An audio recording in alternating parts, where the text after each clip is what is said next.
Bihar board topper Aditya प्रकाश अमन अभी हमारे साथ हैं, जिन्होंने 12,99,999 छात्रों को पीछे छोड़ के पूरे बिहार में नंबर 1 इंटरमीडिएट में लाए हैं। सबसे पहले बहुत बहुत बधाई आपको बिहार जोन की तरफ से। जी बहुत बहुत धन्यवाद आपकी टीम को। जी, और हम सबसे पहले तो आप मुंह मिठा कर लीजिए, क्योंकि इतना मतलब टॉप कर गए, वो भी समस्तीपुर से। दोबारा पिछले वर्ष भी समस्तीपुर में नंबर 1 पे थे, और इस बार भी समस्तीपुर के टॉपर जो आदित्य प्रकाश अमन है हमारे साथ हैं। और पहले तो इनको मिठाई खाने देते हैं, क्योंकि अभी देख सकते हैं ढेर सारी बधाई आ रही है। और ये कमरा देख लीजिए, फिलहाल इसी कमरे में पढ़ाई करके और हिंदी मतलब सरकारी स्कूल से पढ़ के हमारे साथ जो है पूरे बिहार में सबसे पहले स्थान प्राप्त करने वाले, सबसे ज्यादा अंक लाने वाले आदित्य प्रकाश अमन जी हैं। सबसे पहले आपको बिहार जोन की तरफ से बहुत बहुत बधाई, जो आप पूरे बिहार में टॉप किए। जी आपकी टीम को बहुत बहुत धन्यवाद। जी, अच्छा, आपकी पढ़ाई जो प्रारंभिक पढ़ाई थी वो कहाँ से हुई, उस पर भी चर्चा करेंगे। फिलहाल ये बता दीजिए, ये जो कमरा दिख रहा है, क्या आपकी पढ़ाई यहीं से हुई है? हाँ बिल्कुल, मेरी पढ़ाई यहीं से हुई है। यहीं से हुई है? हाँ। तो आपका जो इंटरमीडिएट था वो किस स्कूल से था? उच्च माध्यमिक विद्यालय पांड से। हाँ।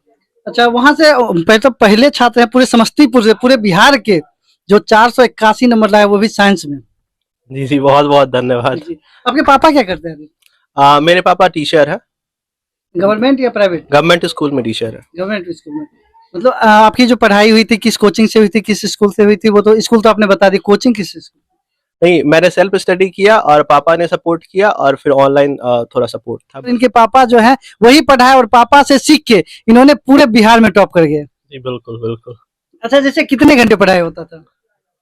ऐसा कोई फिक्स नहीं रहता था, लेकिन फिर भी कम से कम 8-10 घंटे तो हो ही जाता था। 8-10 घंटे हो ही जाता था। आपकी मम्मी क्या करते हैं? मेरी मम्मी हाउसवाइफ है। कितने भाई बहन है? मेरी एक और बहन है, वो उनकी पढ़ाई सिमुलतला में है। सिमुलतला में पढ़ाई कर रहे हैं। हाँ। तो आप सिमुलतला नहीं गए थे? नहीं, मेरी प्रारंभिक पढ़ाई सिमुलतला से ही हुई है। 10th मैंने सिमुलतला से ही किया है। कहाँ से?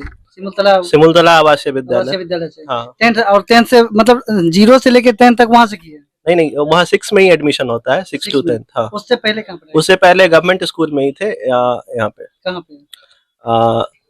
मैं अपने मौसे के यहाँ रहता था। मतलब कहाँ रहते थे? बछवाड़ा ब्लॉक में है, रामचंद्रपुर, वहाँ से। अच्छा, रामचंद्रपुर में पहले मतलब 1 से 6 तक वहाँ पढ़ाई होगी। हाँ। बिहार बोर्ड से, हिंदी मीडियम 1 से? से 5th। 1 से 5th तक। हाँ। और 6 से आपका सिमुलतला से होगा? हाँ, 6 से सिमुलतला से। और फिर 10th में जो है वहाँ से निकल के यहाँ पे एडमिशन हाँ। कर पार में? हाँ। तो पार स्कूल का फुल नाम क्या था?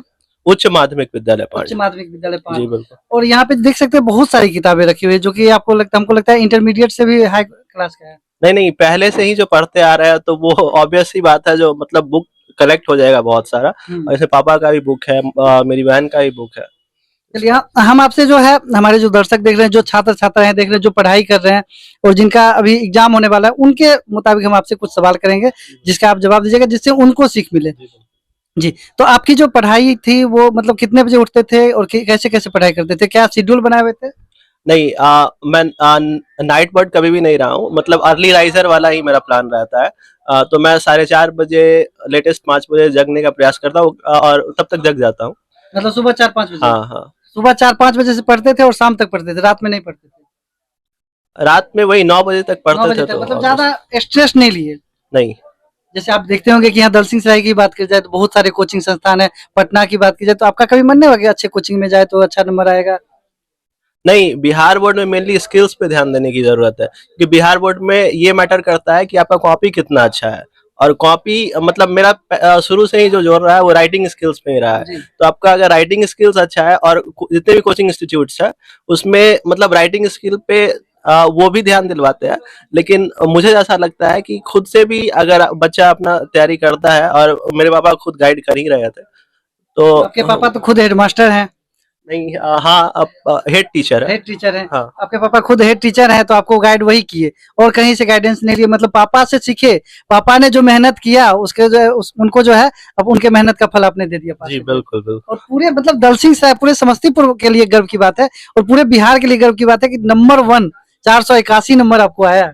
जी बिल्कुल, धन्यवाद। और कितना कितना नंबर आया ये आपके मन में भी चल रहा है, तो हम आपको बता दें फिलहाल कि इनको किन किन विषयों में कितना नंबर आया। इंग्लिश में मुझे 96 मार्क्स आए हैं, संस्कृत में 93 है, और फिजिक्स में 96 है, केमिस्ट्री में 98 है, एंड बायोलॉजी में 98 है।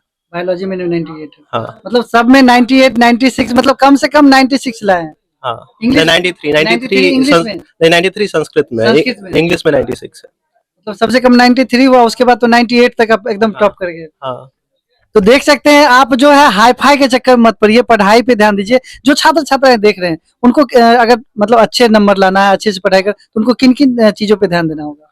नहीं, सबसे पहले मैं उन्हें हिदायत देना चाहूंगा कि मतलब अगर आप मेहनत कर रहे हैं तो आपको अपने जितना भी मतलब एंडेवर आप कर रहे हैं, so you need to have believe on that, मतलब उस पर आपको विश्वास रहना चाहिए। क्योंकि जैसे 10th में मेरा टॉप 10 में नहीं आ पाया था, टॉपर वेरिफिकेशन के लिए कॉल आया था उस समय, तो उस समय मतलब बहुत ज्यादा ही हम दुखी हो गए थे, क्योंकि पहले से बहुत ज्यादा एक्सपेक्टेशन था मेरे पास, क्योंकि स्कूल से भी बहुत ज्यादा एक्सपेक्टेशन था, यहाँ हाँ, पेरेंट्स का। से पढ़ाई किए हैं इतना है स्कूल से। हाँ, तो पेरेंट्स का भी एक्सपेक्टेशन था, तो इस लेकिन आज उसी का मतलब रिजल्ट निकल आया, क्योंकि उस समय मतलब राइटिंग पे बहुत ज्यादा मतलब हम फोकस किए थे, राइटिंग स्किल्स पे, और आज उसी का फल मिल गया।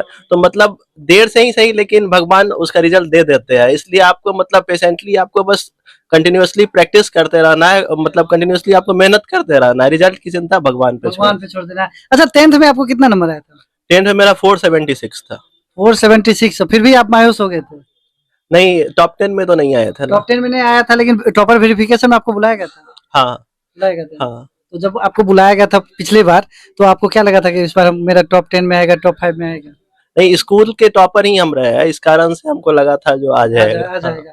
और इस बार टॉपर वेरिफिकेशन के लिए कब कॉल आया था? इस बार टॉपर वेरिफिकेशन के लिए 16 तारीख को कॉल आया, शाम में 4 बजे। शाम में 4 बजे। तो फिर जब वहाँ गए थे, फिर वहाँ से आए, तो मतलब क्या लगा? जो मैट्रिक में भी हमको बुलाया गया था, नहीं आया, इस बार क्या कैसे होगा?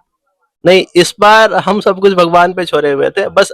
अब अब मेरा ऐसा मानना है कि जब तक आप परीक्षा की तैयारी कर रहे हैं ना, तब तक आप उस पर ध्यान दीजिए, और एक बार जैसे ही परीक्षा खत्म हुआ, आप नेक्स्ट एग्जाम के लिए प्रिपरेशन करना स्टार्ट कर दिए, उस पर ज्यादा सोचना ही नहीं है। ज्यादा सोचना नहीं नहीं है। और देख सकते हैं ये एस्बेस्टस का कमरा है, और इसमें गर्मी गर्मी कितनी पड़ती होगी आप सोच ही सकते हैं। एस्बेस्टस है तो गर्म तो होगा ही। और इसी रूम में जो है ये बैठ के आदित्य प्रकाश अमन जो है यहाँ पढ़ाई करते हैं, और इनका जो सेल्फ स्टडी है यही होता है। जी बिल्कुल। तो मतलब कौन कौन सा सब्जेक्ट कितने कितने देर पढ़ते थे? किसी भी सब्जेक्ट के लिए ऐसे टाइमिंग नहीं बनाना चाहिए, आप मतलब आप जिस तरह से कंपेटेबल है उस तरह से करना चाहिए। मतलब जैसे आपको सबसे ज्यादा बायोलॉजी में नंबर है, 98 है, तो बायोलॉजी और केमिस्ट्री दोनों में केमिस्ट्री दोनों, तो दोनों सब्जेक्ट कितना कितना देर पढ़ते थे?